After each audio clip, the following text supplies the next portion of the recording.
Hello, my dear friends. I'm Dr. Abhishek Nouduri, and here I am back before you to discuss our next topic on sudden cardiac death. Friends, like my previous video, this is going to be a clinical and an integrated approach to sudden cardiac death. So, let's get started. Sudden cardiac death is a sudden, unexpected death caused by the loss of heart function within 1 hour of being seen or heard normally.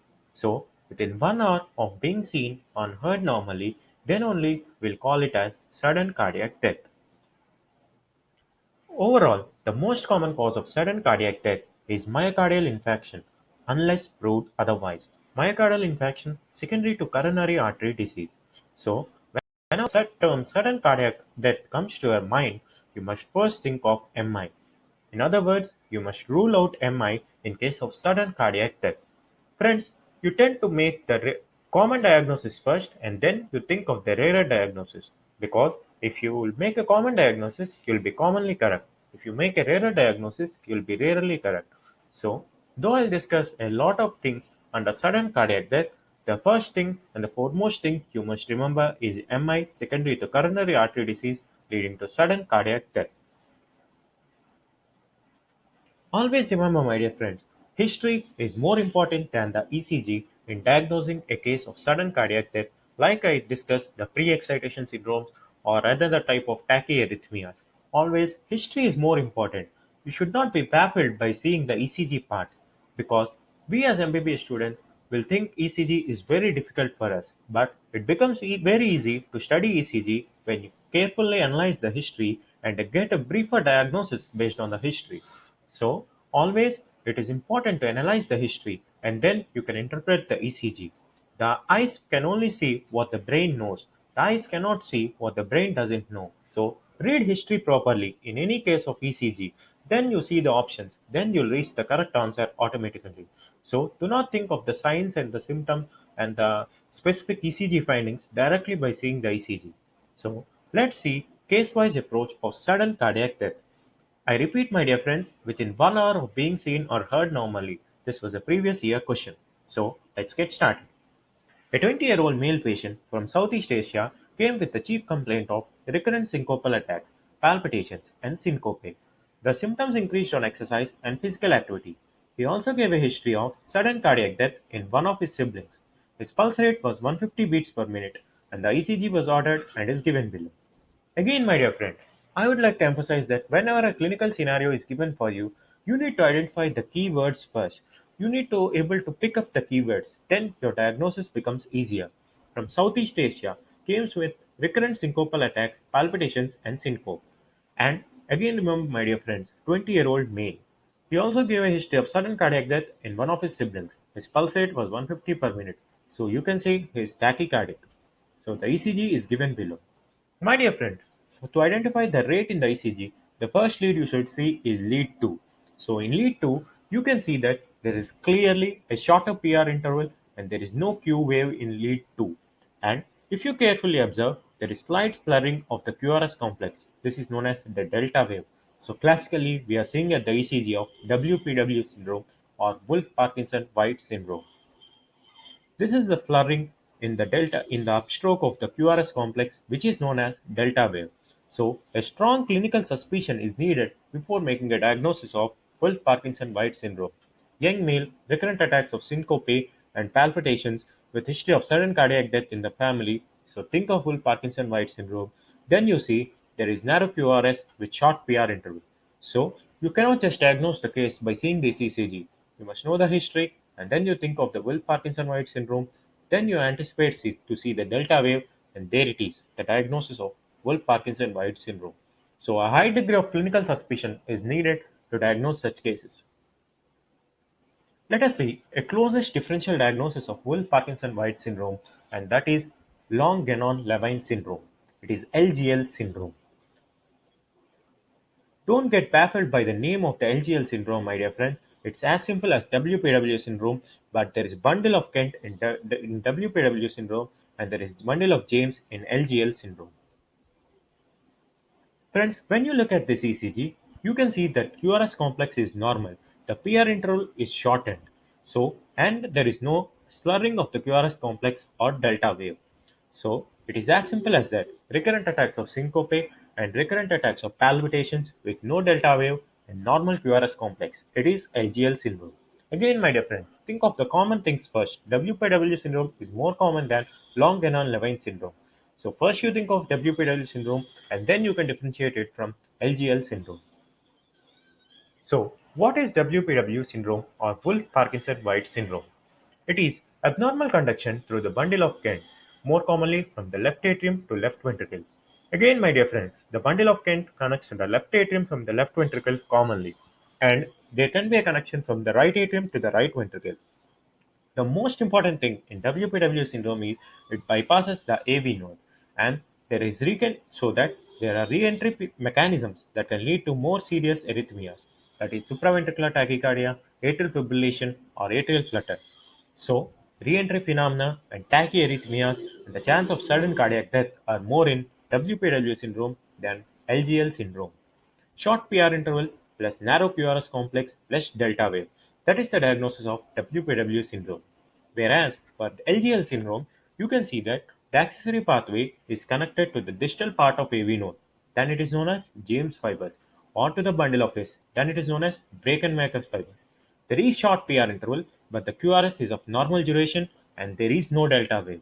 So, as the AV node is not bypassed, there are lesser incidents of supraventricular tachycardia and atrial fibrillation. So, my dear friends, so more complications for WPW syndrome and less complications for LGL syndrome.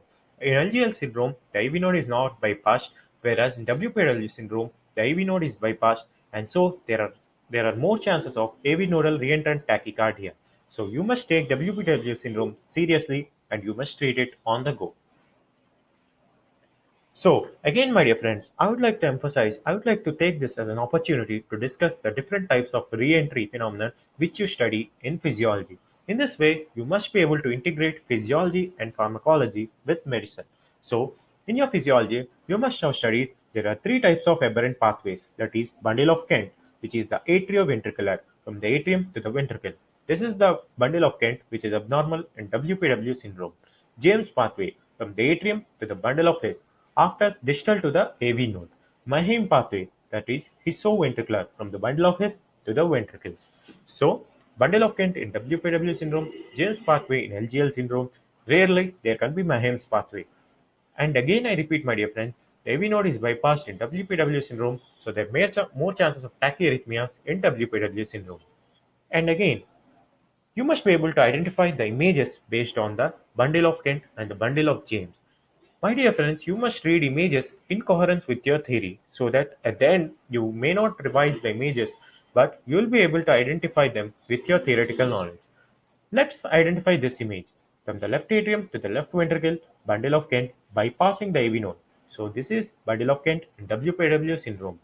This is bundle of James from the AV node to the bundle of His. This is Mayhem's fibers or bundle of Mayhem from the bundle of His to the ventricle. So it is very simple, my dear friends. When you get the theory right, you'll be able to identify the image more appropriately. So first read the theory, identify the image, go back and then revise the theory so that you'll read the images concurrently and images won't be a big hurdle for you at the end of your preparation. Whether it is WPW syndrome or LGL syndrome, the treatment remains the same for both of them. The drug of choice is flecainide more commonly than procainamide. So, my dear friends, flecainide and procainamide, again, you need to integrate them with your pharmacology knowledge. These are class 1-3, 1C antiarrhythmic drugs. Again, coming by the Vaughan Williamson classification. WPW syndrome with atrial fibrillation. So, WPW syndrome, I already said AV node is bypassed and there are more chances of reentrant tachycardia. So, when a patient of WPW syndrome comes with atrial fibrillation, the drug of choice is IV procainamide. So, usually when a question is asked, the drug of choice is flecainamide. When the WPW syndrome patient comes with atrial fibrillation, the drug of choice is IV procainamide. But remember, my dear friends, the treatment of choice in both cases of WPW and LGL syndrome is radiofrequency ablation of the aberrant pathway. It is bundle of Kent in WPW syndrome and James pathway in LGL syndrome. So you need to integrate your knowledge of pharma and medicine at this step. Now you thought of reading antiarrhythmic drugs. So here is the table. 1A, 1B, 1C. 1C flecainamide, incanate, propafenol. You must have them at your fingertips, my dear friends. Class 2 is beta blockers. Class 4 is calcium channel blockers. So you must remember all the names of these drugs. You must integrate pharmacology with medicine. And Vaughan Williamson classification is the name of this classification. This was a previous NEET question. A 55-year-old male patient, who is a known case of coronary artery disease, developed dyspnea and fatigue for the last 2 years. The patient is obese and is a known smoker. He also gave a history of angina last year. He is on angina medication presently. He is a known diabetic and is on hypoglycemic drugs. He presented to the casualty with severe squeezing type of chest pain associated with profuse sweating and vomiting. The pain didn't relieve with rest or medication. His pulse rate was 150 beats per minute and blood pressure was 100 by 70 mm of mercury. An ECG was taken. Again, my dear friend, a long clinical scenario, but don't worry, you need to identify the keyword.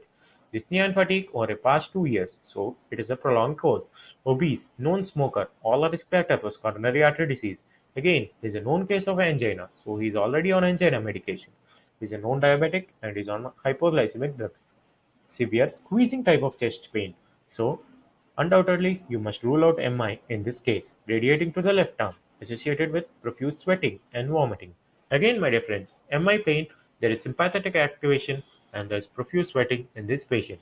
Again, it is a diabetic, so you must be aware of the complications of silent MI where the pain is disproportionately low. So, diabetic, elderly, obese on anti-anginal medications first rule out MI when the ECG is taken. So, classically, when the ECG is taken, you can see there is ST elevation from leads V2, V3, V4, V5 and V6 and from leads 2, 3 and AVN. So, classically, it is an extensive anterior wall MI.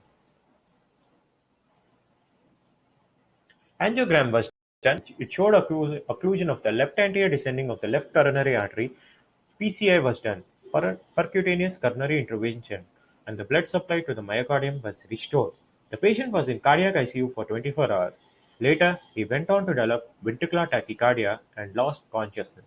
Again, my dear friends, saving the blood supply to the necrosed myocardium is itself not enough.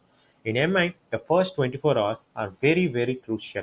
The patient can develop brady and tachyarrhythmias, and ventricular rupture is also more common from 24 to 72 hours following MI. And the most fatal complication of MI is ventricular tachycardia, and it can lead to immediate death of the person. So, you must have high clinical suspicion of ventricular tachycardia in a patient of MI in the first 24 hours. So the observation has to be top notch and you must always await for ventricular tachycardia and you must give DC shock 200 joules as soon as there is ventricular tachycardia. Always sense for ventricular tachycardia in the first 24 hours following MI, especially in diabetics. Diabetics are more prone to develop ventricular tachycardia. So there are two arrhythmias following MI. It can be bradyarrhythmias or it can be tachyarrhythmia. Tachyarrhythmia, the one and the most fatal, is ventricular tachycardia, commonly referred to as VT. So this is the ventricular tachycardia, my dear friend. This ECG should not have been taken. As soon as you see these waves of monomorphic ventricular tachycardia, I'll come and discuss about polymorphic ventricular tachycardia in the next slide. So this is monomorphic ventricular tachycardia. As soon as you see them, you must give DC shock 200 joules non-synchronized. You can note that there is dissociation of P waves at the top. There is P and R wave dissociation, and ventricular tachycardia is the most fatal complication in the first 24 hours following MI.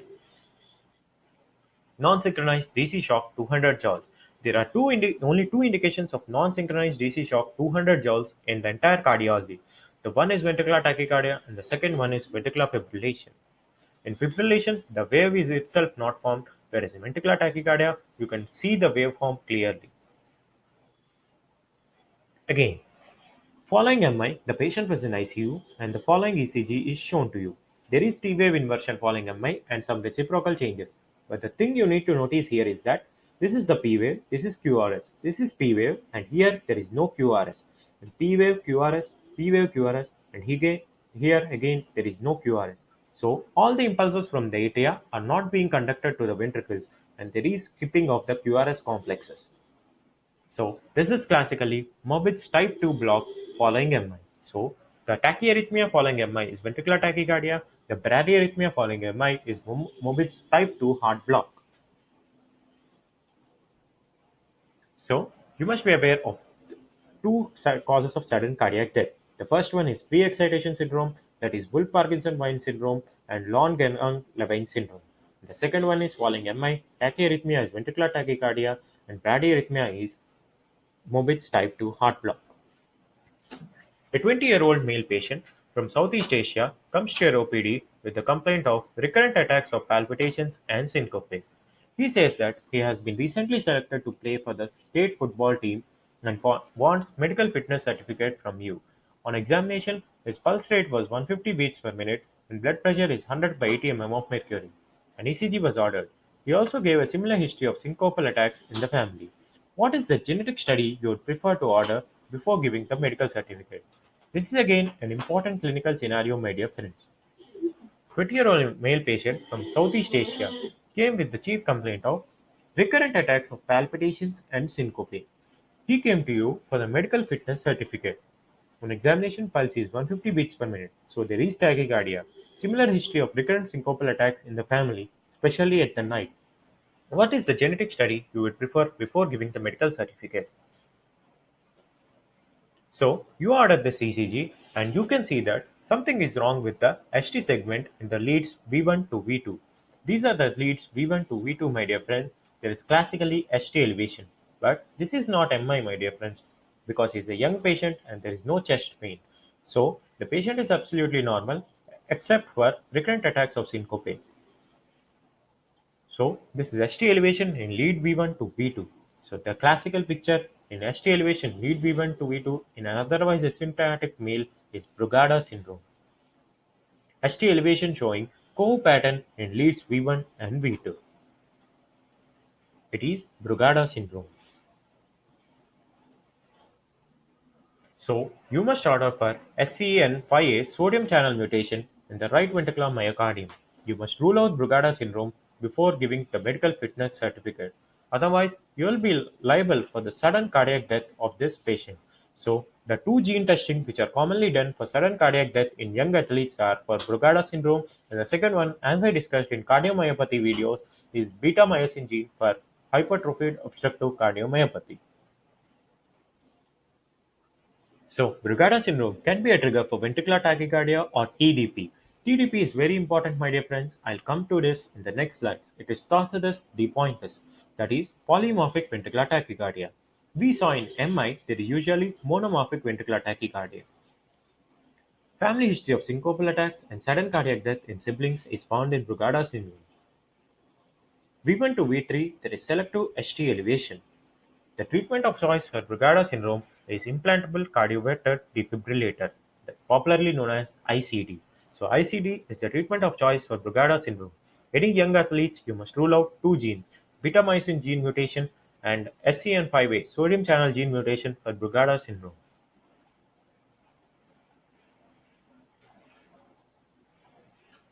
V1 to V3. Classically, there is ST elevation in leads V1 to V3. Friends, we saw the codes type of ST segment elevation in leads V1 to V3, but there can be rarely a saddle type of ST elevation in type 2 Brugada syndrome, and in type 3 Brugada syndrome there is saddle back type of ST elevation. Commonly is seen is the cove type of ST elevation in type 1 Brugada syndrome. Clinical scenario 4. A 21-year-old male was brought to the casualty by his friends in view of sudden onset of chest pain and dyspnea following binge drinking in their graduation ceremony. His friend stated that it was the first time he consumed alcohol. On examination, he was markedly dyspneic and tachypneic. His pulse rate was irregularly irregular and was not showing any rhythm. His blood pressure was 100 by 80 mm of mercury. An ECG was ordered. What is the likely diagnosis? Again, my dear friends, a long clinical scenario and you must be able to identify the keywords. 21-year-old male, sudden onset of chest pain and dyspnea following binge drinking, and the pulse rate is irregularly irregular. The first thing that should strike your mind on seeing the word irregularly irregular pulse in entire cardiology is atrial fibrillation, because in ventricular fibrillation the pulse rate is not detectable. so atrial fibrillation must be ruled out in this patient. On seeing the ECG, you can know that there is fibrillatory waves in the P wave, and the P wave is not exactly seen. These are nothing but the F waves, the small waves, and the atria fail to contract completely. And you can see that there is varying RR interval. So the P waves are absent. You can see that there is no P wave, and you can see that atrial fibrillation, the RR interval is also varying with absent P wave. How do you calculate the RR interval? Carefully observe the interval between the two R waves, my dear friend. Here it is short, here it is long. Here it is short, here it is long. And again, here it is short, here it is long. So the RR interval is hugely varying, and so the pulse rate is irregularly irregular. So, this is a classical case of holiday heart syndrome or atrial fibrillation, and you must treat the condition right on the go. And anticoagulation must also be prescribed for the patient in view of impending stroke. The first thing you do is DC shock 120 joules non-synchronized or synchronized can also be given. There are only two indications of non-synchronized DC shock. The one is ventricular tachycardia, and the second one is ventricular fibrillation. Case scenario 5. A 20-year-old male patient was brought to the casualty unconscious from the football ground with cold clammy extremities. His BP and pulse rate were not recordable. He was immediately started on dopamine drip. The boy was usually dull and inactive in sports and other outdoor activity. He was chosen as a substitute player for today's football match and got a chance to play today. He was very excited for his very first football match and started running swiftly right from the start time. After 10 minutes of play, he suddenly fell on the ground and started sweating profusely. Gradually, he lost consciousness and hands became cold and clammy. What is the most likely gene mutated in this patient? Again, my dear friends, making the diagnosis itself is not enough in this condition. You must be able to identify the genetic deformity in the patient. It is a classical case of sudden cardiac death in a young athlete. He was usually dull and active, suddenly involved in an exertional activity, and then he suddenly fell down and developed ventricular fibrillation and died. So it's a case of sudden cardiac death, classically HOCM, and the gene mutated is beta-myosin gene. So there are three cardiomyopathies. Again, my dear friends, I have discussed in detail about these cardiomyopathies in my video on cardiomyopathies. This is just a brief on the cardiomyopathies causing sudden cardiac death. The one is HOCM, more common in the Western countries. Cause of sudden cardiac death in athletes in Southeast Asian countries is Brugada syndrome, whereas in Western countries it is hypertrophied obstructive cardiomyopathy. So HOCM and Brugada syndrome. You should test for the genes of these in both the patients. And Takotsubo cardiomyopathy, classically seen in postmenopausal females following the death of loved one, it is stress-induced cardiomyopathy, and my dear friends, it presents an acute cardiogenic shock, but IV epinephrine, dopamine, or norepinephrine are contraindicated, and intra-aortic balloon pump and symptomatic management is only given. And Takotsubo cardiomyopathy is the closest differential diagnosis for MI, but hopefully Takotsubo cardiomyopathy carries good prognosis and can be treated symptomatically. Holiday heart syndrome.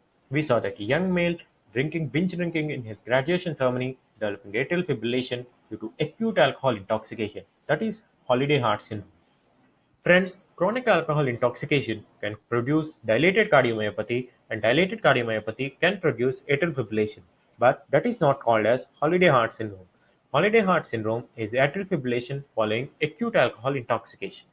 So these are the three cardiomyopathies producing sudden cardiac death, of which HOCM is the most important one. So sudden cardiac death in athletes. I already stated that you should think of two possibilities.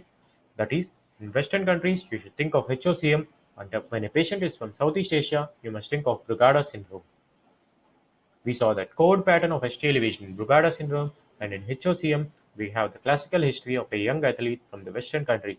And the ECG finding can show giant T wave inversions in HOCM, which is known as Yamaguchi disease. I have discussed about all these in my previous video on cardiomyopathy. First, genetic studies are a must before giving fitness certificate. As a doctor, you must rule out these conditions.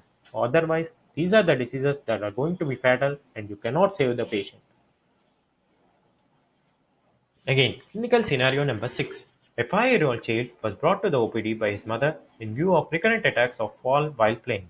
She was worried as her relatives too have recurrent attacks of syncope and her brother died due to sudden cardiac death. 10 years ago. The child was dull and inactive. She stated that he was born prematurely at 32 months of age. The pulse rate was 170 beats per minute and an ECG was ordered.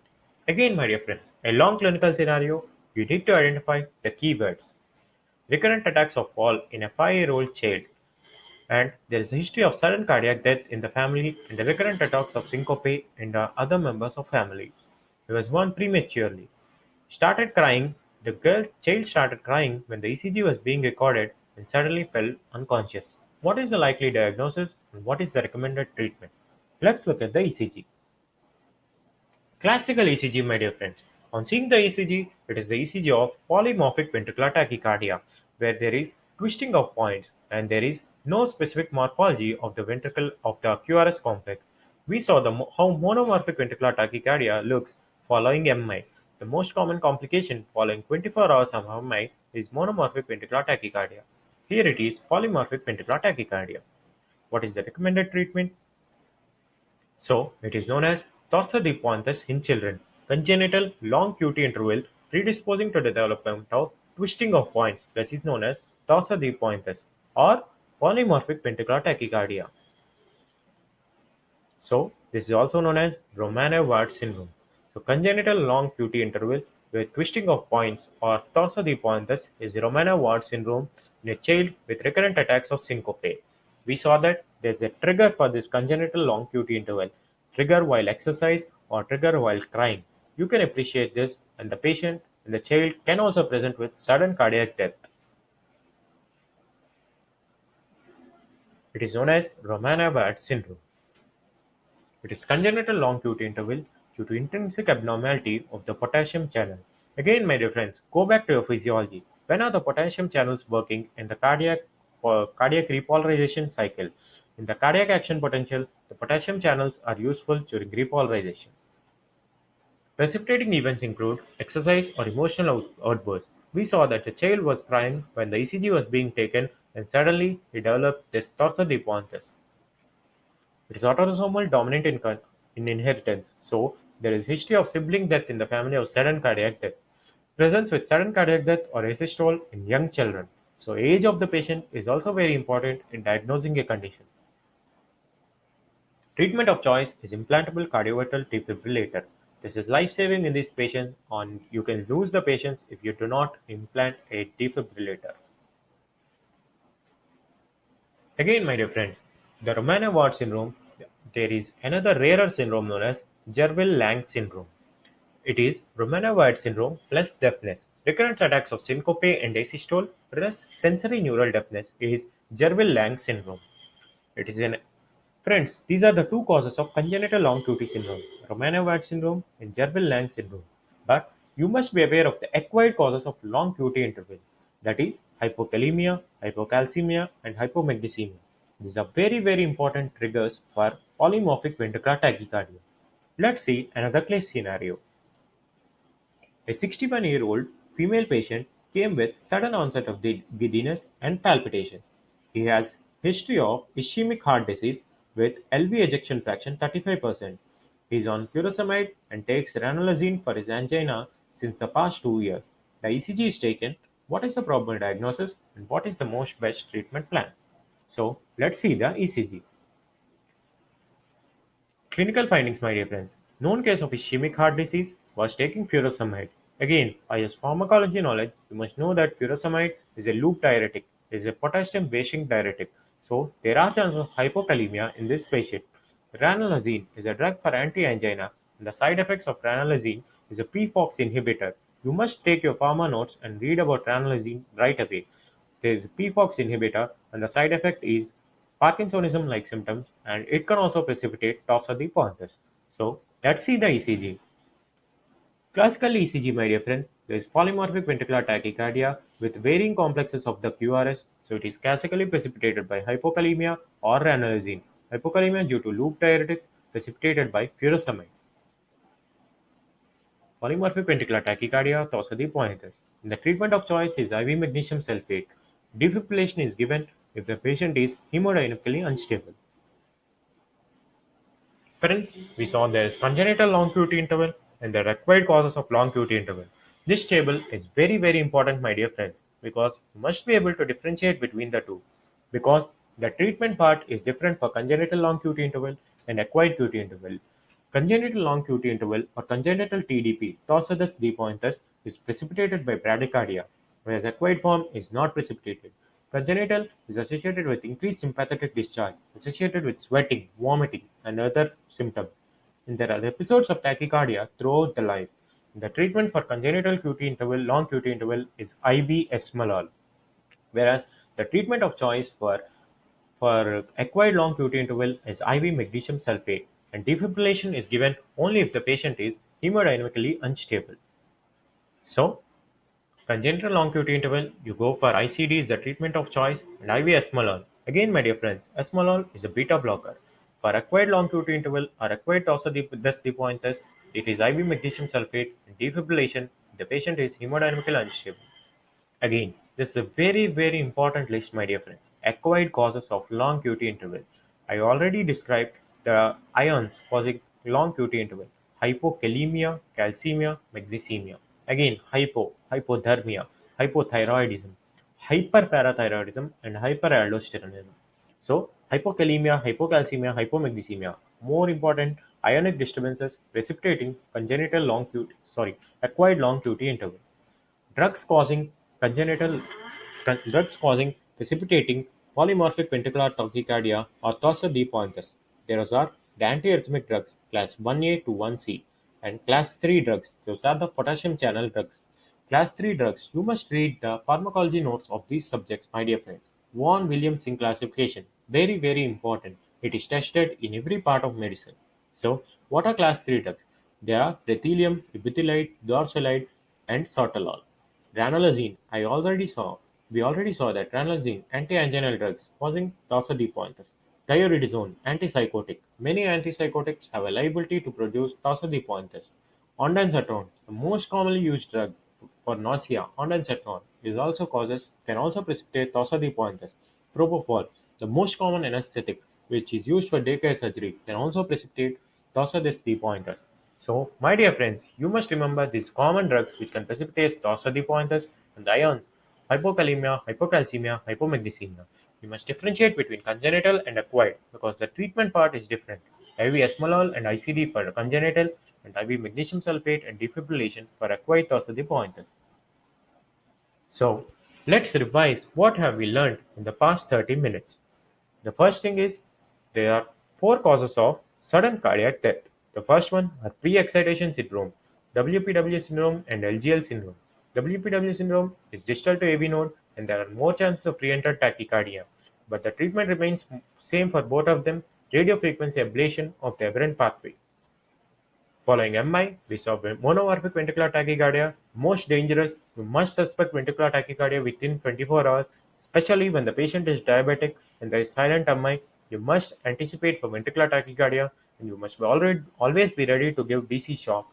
And Mobitz type 2 block, it is a rare type of bradyarrhythmia following MI and it can be fatal as well.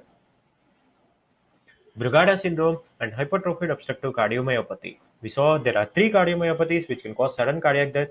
HOCM is most common. Second one is Takotsubo cardiomyopathy in elderly postmenopausal females in Japan. And the third one is acute cardiogenic shock like presenting illness, that is Takotsubo cardiomyopathy. And Brugada syndrome, a Southeast Asian male coming with recurrent attacks of syncope, especially in the night, with ST elevation in lead V1 and V2, classical coving pattern. It is not MI, my dear friend. There is no history of chest pain or any other discomfort. It is Brugada syndrome. And we also saw the congenital long QT in syndromes. The first one is Romano-Ward syndrome. Again, my dear friend, you must not forget the acquired causes of long QT syndrome, especially the drugs and the ionic disturbances. So, you need not need a weird mnemonic to just memorize the causes of sudden cardiac death. There are only four causes of sudden cardiac death: the pre-excitation syndromes, WPW syndrome, and LGL syndrome, following MI. Again, my dear friends, MI is the most common cause of sudden cardiac death. Brugada syndrome and HOCM. Athlete in Southeast Asia, you must think of Brugada syndrome. Athlete and sudden cardiac death in Western countries, think of HOCM. And congenital long QT syndrome, it is Kumana-Barr syndrome. So that's all for today, my dear friends. Let's meet tomorrow with a better topic. Thank you.